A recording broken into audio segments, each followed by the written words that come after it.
that Bitcoin is just a Ponzi. Even economists say that. But I think that's wrong. It's worse than a Ponzi in a couple of key respects. For one thing, in a Ponzi, if there's a run, if the scheme collapses, you wait around long enough, you might get a sizable chunk of your money back. In fact, some 12 years on, 13 years on, the investors in Madoff's scheme are up to 70 cents on the dollar, and it's still rising. Every dollar they put in, they've gotten back 70 cents from the bankruptcy court. What happens if Bitcoin collapses? Well, there's going to be nobody you could go after. You end up with nothing. And I guess that is one possibility, although with every moment in which there is not a collapse, there's the potential for some legitimate use case to come about. And I wonder if you think that's what the bulls are counting on. Well, Carl, it's been a while. We've been waiting for the use case. Originally, it was going to be a marvelous transaction vehicle. It turns out it's pretty clunky as a way of making payments when lots of people are trying to make payments. There's congestion, things slow down, it gets expensive. It doesn't look like a real good payments mechanism. New ideas are coming down the pike for what it'll get us eventually, but we're still sort of waiting. So I take your point on the optionality, but it's been a while now. Robert, this is Joanna over here.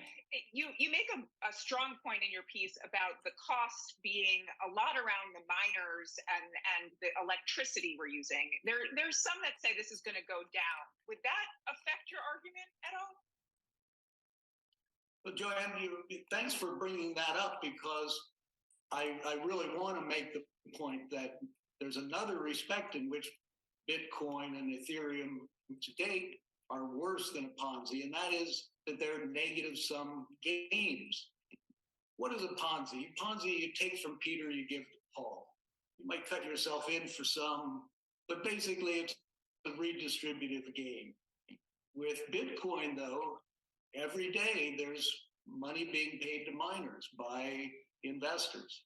And that money is mostly going up the flue. It's mostly going up in smoke. It's mostly burning electricity, going through machinery. And that's all social costs. That's all loss. So even if you could, in the event of a collapse of Bitcoin, even if you could try to go after the money, a lot of the money, some over $20 billion to date, is gone. It's gone. It's not there to be recovered. And that makes it worse. Nothing humble about me. Bitcoin will go to fucking zero. One day.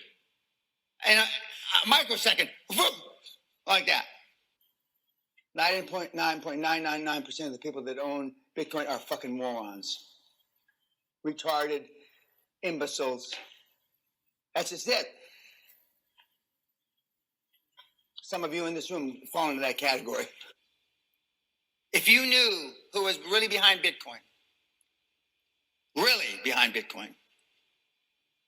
you would run as fast as you fucking could to sell it. Why do I hold XRP? Because Ripple's the chosen one to lead the new global digital payment system, and they use XRP.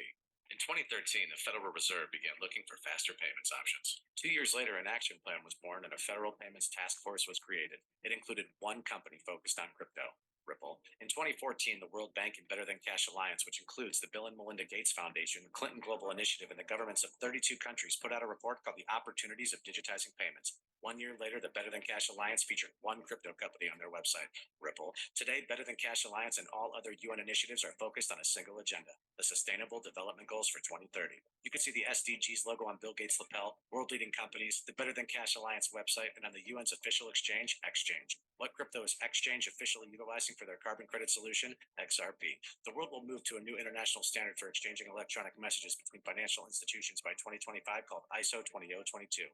who was the first ISO 20022 member focused on distributed ledger technology, Ripple, who's partnered with over 300 financial institutions, including Bank of America, American Express, PNC, Santander, SBI, HSBC, Standard Chartered Bank, Bank of England, India, Singapore, Scotland, Australia, and Indonesia, the largest banks in Japan, Canada, Egypt, the Middle East, United Arab Emirates, Thailand, Morocco, Bhutan, South Korea, Brazil, and Latin America, Ripple, who is a former employee overseeing the Federal Reserve, Ripple, a former employee overseeing the world's largest asset manager, BlackRock's digital asset division, Ripple, leading Australia's CBDC effort, Ripple, who hired a former Treasury of the United States, Ripple, 2 former Federal Reserve attorneys to their board, Ripple, 2 former Clinton and Obama advisors, former Minister of Defense and Economics of Germany, former business director at SWIFT, former SWIFT board member, former CFO of PayPal, former head of the DTCC, former chief business officer at Uber, former VP of Amazon, and former SEC chair on their legal team, Ripple, who's a member of the Digital Pound Foundation, Digital Dollar Project, Digital Euro Association, Mojaloop, IMF's high-level advisory board on fintech, Hyperledger Blockchain Consortium, Open Payments Coalition, Faster Payments Council, Global Payments Steering Group, Cross-Border Working Group, International Association for Trusted Blockchain Applications,